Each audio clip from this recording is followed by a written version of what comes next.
আপনি কিভাবে বুঝবেন যে আপনার সন্তান শিখেছে? আমরা সন্তানদের অনেক কিছু শিক্ষা দেই। কিন্তু এই শিক্ষাটি যে আপনার সন্তান বা আমার সন্তান শিখেছে, আমরা কিভাবে বুঝবো? দর্শক বন্ধুগণ যারা আমার এই ভিডিওটি দেখছেন, আপনাদেরকে এই প্রত্যাশা দিতে চাই যে এই উত্তরটি খুবই সহজ। আপনার আমার সন্তান শিখেছে কি শিখেনি এটি বুঝা। কিন্তু তার আগে আপনার আমার সন্তান কিভাবে শিখে সেই বিষয়টি জানা একটু গুরুত্বপূর্ণ। যদিও আমরা জানি কিন্তু অনেক সময় গুরুত্ব দিই না। হয়তো আপনি আমার থেকে ভালো জানেন। কিন্তু আমার বিশ্বাস যদি এই ভিডিওটি আপনি শেষ পর্যন্ত দেখেন, নতুন কিছু বিষয় শিখতে পারবেন। বন্ধুরা, আমাদের সন্তান শিখেছে কিনা এটি বুঝার আগে আমাদের জানা দরকার সন্তানেরা কিভাবে শিখে। আমাদের সন্তানেরা ৩ ভাবে শিখে। আমরা সকলেই জানি। ১ হচ্ছে শুনে শিখে, ২ হচ্ছে দেখে শিখে এবং ৩ হচ্ছে করার মধ্য দিয়ে শিখে। কোন কাজ প্র্যাকটিস বা কোন কাজ বারবার করার মধ্য দিয়ে শিখে। বন্ধুগণ, এই ৩ টি কথা সবাই জানি। হয়তো অনেকেই জানি, সবাই না জানলেও। কিন্তু বিষয় হচ্ছে এই ৩ টি কথা শুধু কথাগুলি জানি। কিন্তু এর পিছনে আরেকটু শিক্ষণীয় বিষয় আছে। ধরুন আমাদের সন্তানেরা শুনে শিখে, আমরা সবাই জানি। তার মানে কি এটি যে সন্তান একবার শুনলো আর শিখে নিল?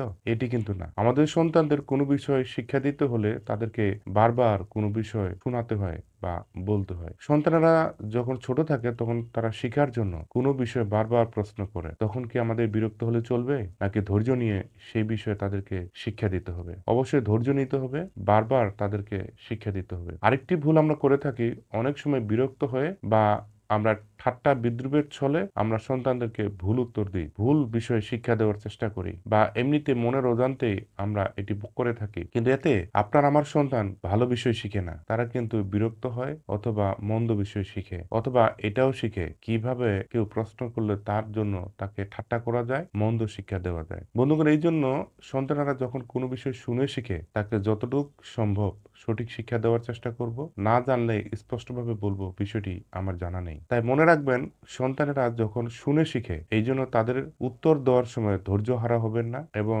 এক বিষয় একবার নয় বারবার বলার চেষ্টা করব যেন তারা শুনতে থাকে এবং এভাবে শুনতে শুনতে তারা একসময় বুঝতে পারে এবং শিক্ষা লাভ করতে পারে। যেন আমরা যা বলি তা তাদের ব্রেনের ভিতরে যায়। বন্ধুগণ, এরপরে বলেছি সন্তানেরা দেখে শিখে। হ্যাঁ, দেখে শিখে। তাহলে বুঝতেই পারছেন তাদের সামনে এমন কিছু করা যাবে না যা দেখে তারা মন্দ কিছু শিখবে। সন্তানেরা দেখে শিখে, একবার দেখেই কিন্তু সব শিখে না। যেমন শোনার সময় তারা একবার শুনেই সব শিখতে পারে না। হয়তো অনেক কিছুই শিখতে পারে কিন্তু আবার এমন অনেক কিছুই তারা শিখতে পারে না। ঠিক সেইরকম দেখার বেলায়ও সন্তানেরা সবকিছু একবার দেখেই শিখে নিতে পারে না। সন্তানদেরকে বারবার দেখাতে হয়, করে দেখাতে হয় এবং এইভাবে দেখতে দেখতে তারা একসময় শিখে। এবার বলছি সন্তানেরা কোনো কিছু করার মধ্য দিয়েও শিখে। প্রথমে বলেছি শুনে শিখে, তারপর বলেছি দেখে শিখে, এখন বলছি করে শিখে।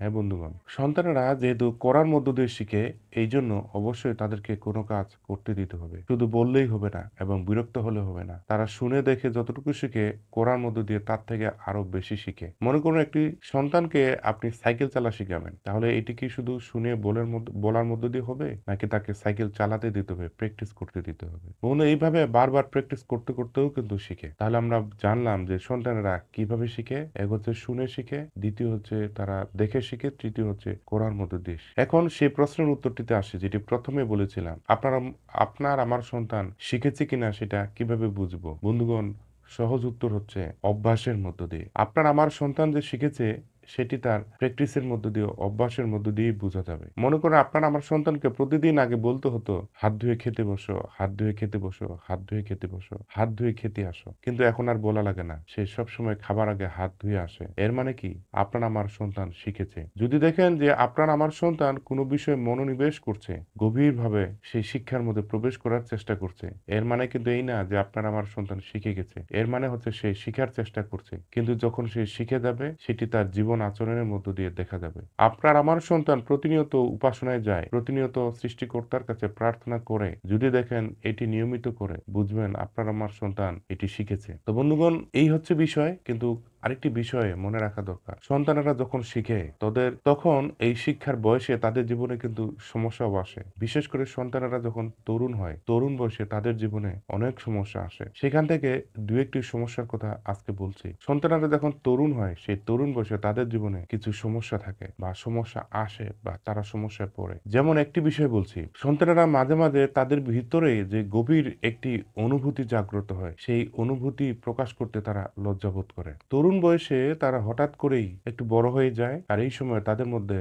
তাদের ভিতরে যে একটা অনুভূতি সৃষ্টি হয়, গভীর অনুভূতি, সেটা প্রকাশ করতে কিন্তু লজ্জাবোধ করে। বন্ধুগণ, এটা তাদের একটা সমস্যা। এই সমস্যার সময় কিন্তু আপনাকে আমাকে পাশে থাকতে হবে। আপনাকে আমাকে আত্মিক শিক্ষা দিতে হবে। সৃষ্টিকর্তার উপরে বিশ্বাস রাখা, নির্ভর করা, তার কাছে আসা এবং তার উপরে নির্ভর করেই তার গভীরের সেই অনুভূতিগুলি যেন সে সহজে প্রকাশ করতে পারে। আপনার আমার উপরে আস্থা রাখতে পারে, বিশ্বাস রাখতে পারে, সেই জায়গাটা কিন্তু আমাদেরকেই তৈরি করতে হবে। ভালোবাসার মধ্য দিয়ে, তাকে সময় দেওয়ার মধ্য দিয়ে, তার সঙ্গে বন্ধুত্বপূর্ণ সম্পর্ক তৈরি করার মধ্য দিয়ে। একটি সমস্যা বলেছি যে তাদের ভিতরের সেই গভীর অনুভূতিগুলি প্রকাশ করতে কিন্তু তারা লজ্জা পায়। আরেকটি সমস্যার কথা বলছি, সন্তানেরা যখন তরুণ হয় সেই সময় তারা কিন্তু অনেক সিদ্ধান্ত নিতে পারে। আবার অনেক সময় অনেক বিষয়ে সিদ্ধান্ত নেওয়ার জন্য তারা সেই সময় কিন্তু দাঁড়িয়ে যায়। কি করবে, কি সিদ্ধান্ত নেবে? সেই সময় কিন্তু তারা থেমে যায়। সিদ্ধান্ত নিতে পারে না। যদিও তারা অনেক চঞ্চল, অনেক অ্যাক্টিভ, তারা অনেক কর্মঠ থাকে। কিন্তু এই সময় আসলে তাদের একজন ভালো পরামর্শদাতা দরকার, একজন বুদ্ধিদাতা দরকার। সঠিক সিদ্ধান্ত যেন নিতে পারে, এইজন্য একজন সাহায্যকারী দরকার। বন্ধুগণ, এই সময়টি খেয়াল রাখতে হবে যেন তারা সঠিক সিদ্ধান্ত নিতে পারে। ভুল সিদ্ধান্ত যেন না নেয়। কারণ তরুণ বয়সে আবেগ প্রচন্ডভাবে কাজ করে। আবেগের ঠেলায় তারা অনেক সময় ভুল সিদ্ধান্ত নিতে আগ্রহী হয় বা এগিয়ে যায়। আর এই সময় যদি ভুল সিদ্ধান্ত নেয় তাহলে তাদের জীবন একেবারে শেষ হয়ে যায়। আর এই বয়সে যদি তারা সঠিক সিদ্ধান্ত নেয় তাহলে ভবিষ্যৎ তাদের উজ্জ্বল হয়। বন্ধুগণ, আরেকটি সমস্যা হচ্ছে তরুণ বয়সের ছেলেমেয়েদের জন্য, সেটি হচ্ছে তারা এই সময় দায়িত্ব নিতে খুব অ্যাক্টিভ থাকে। দায়িত্ববোধ জাগ্রত হয় তাদের মধ্যে। কোনো বিষয়ের প্রতি মনে প্রাণে সে দায়িত্ব পালন করতে আগ্রহী হয়। কিন্তু ভুল বিষয় হচ্ছে এই দায়িত্ব নিতে গিয়ে অনেক জায়গায় তারা বাধাপ্রাপ্ত হয়। আমরা তাদেরকে অবমূল্যায়ন করি। আমরা মনে করি সে বুঝে না, সে জানে না, সে পারবে না, বড়রাই সবকিছু করতে পারে। এই জন্য তাদেরকে জায়গা দিই না, স্পেস দিই না। কিন্তু তাদেরকে স্পেস দিতে হবে। আমরা পরামর্শ দেব, যারা বড়রা আছে তারা পরামর্শ দেবে, কিন্তু দায়িত্ব পালনে তারা যেন নিরুৎসাহিত না হয় সেদিকে খেয়াল রাখতে হবে। তো বন্ধুগণ, আজকে এই পর্যন্তই। কয়েকটি বিষয় আবার স্মরণ করিয়ে দিই। এক হচ্ছে, আপনার আমার সন্তান শিখেছে কিনা কিভাবে বুঝবো? উত্তর হচ্ছে অভ্যাসের মধ্য দিয়ে। আপনার আমার সন্তান কয়ভাবে শিখে, কিভাবে শিখে? 3 ভাবে শিখে: শুনে, দেখে এবং করার মধ্য দিয়ে। আপনার আমার সন্তানের তরুণ বয়সের যে সমস্যাগুলি আসতে পারে সেগুলি কি? 1, তাদের ভিতরে যে গভীর অনুভূতি থাকে সেটি প্রকাশে লজ্জাবোধ করতে পারে। 2, তরুণ বয়সে তার গুরুত্বপূর্ণ সিদ্ধান্তের সম্মুখীন হয়, এই সিদ্ধান্ত নিতে তাদের সাহায্য করতে হবে। 3, তারা খুবই দায়িত্ববোধে সচেতন, এটিও সমস্যা। যদিও শব্দটি শুনতে ভালো লাগে কিন্তু অতি ভালো নয়। তো বন্ধুগণ, আজকে এই পর্যন্তই। সকলে ভালো থাকবেন, সুস্থ থাকবেন।